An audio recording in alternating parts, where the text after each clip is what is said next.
Hey guys, it's Darrell from Test This Tech, and I wanted to do just a really quick impressions video on this tablet.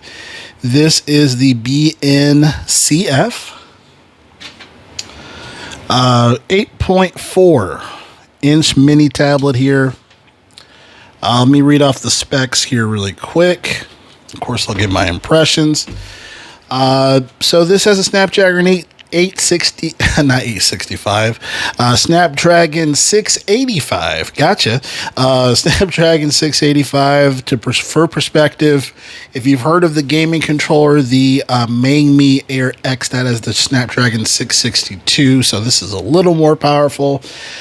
This has a 1920 by 1200 screen here, 60 hertz refresh rate. Which is fine. It's not too bad. It has an FHD, definition, so you have a full HD. It has 16 gigs of RAM, and you have 128 gigabyte amount of storage. It does have the ability to put a terabyte SD card in here. So you have that ability. I'm not sure what type of Wi-Fi this has. It doesn't specify in the website for Amazon, which is where I got it.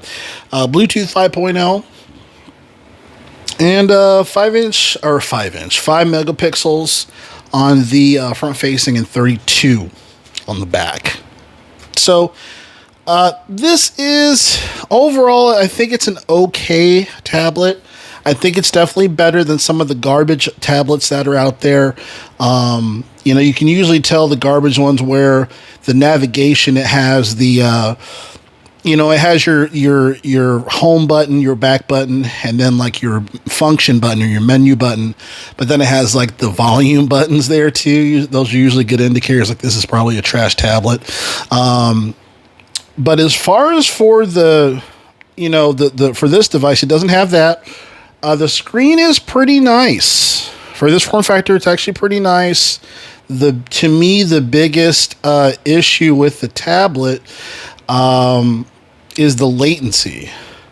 There's a pretty decent latency when you're navigating through this, and it's a little frustrating if you're just using it for everyday productivity or whatnot. I don't think this is going to be enough. The build quality is pretty decent.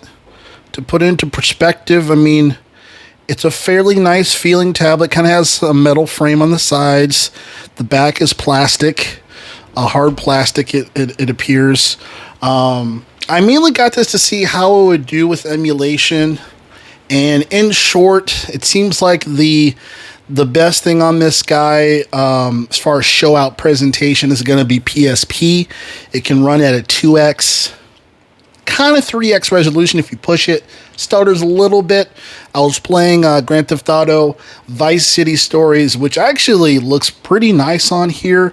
But again, when it comes to a little stuttery. It reminds you this is a Snapdragon 685. It's not going to be the most powerful processor.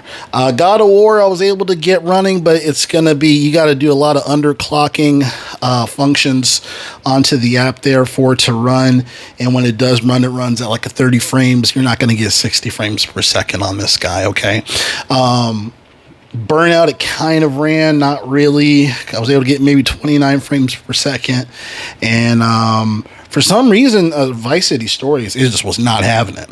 It was just not having it. So yeah, in all, I think when it comes to, if you just want a tablet that you're just kind of doing everyday functionality, as far as like maybe looking at PDF files, you want a Kindle that's not a Kindle, where you just kind of want a little more functionality, download some different other apps, I think this is an okay option. This is probably a better, a good e-reader.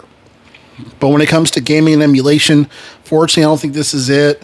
Dedicated PSP emulation, maybe, but I think dollars to donuts, you can probably get a better device that's going to do more and perform better. So not a terrible tablet, but I think, throwing an extra $100+, you're going to get way more value. So if you want an e-reader, decent option, but everything else, I think you can probably find something a little more powerful. Anyway, guys, test this tech. Catch you guys next video.